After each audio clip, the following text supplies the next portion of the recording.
Welcome! In today's video, we'll walk you through the simple steps to copy a community link on Facebook using your PC, following the latest update.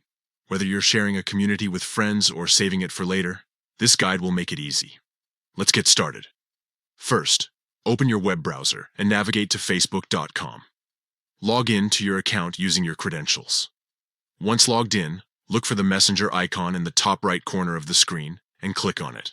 Next, select the Communities tab from the menu. This will display all the communities you're a part of.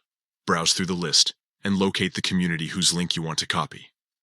Once you've found the desired community, look for the three dots icon next to its name or description.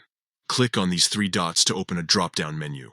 From the options that appear, select Copy Link. The link to your chosen community will now be copied to your clipboard. And that's it. You can paste this link wherever you need, whether it's in an email, a message, or another social media platform. Sharing your favorite communities has never been easier. Thanks for watching. If you found this tutorial helpful, don't forget to like and share this video. Stay tuned for more tips and tricks.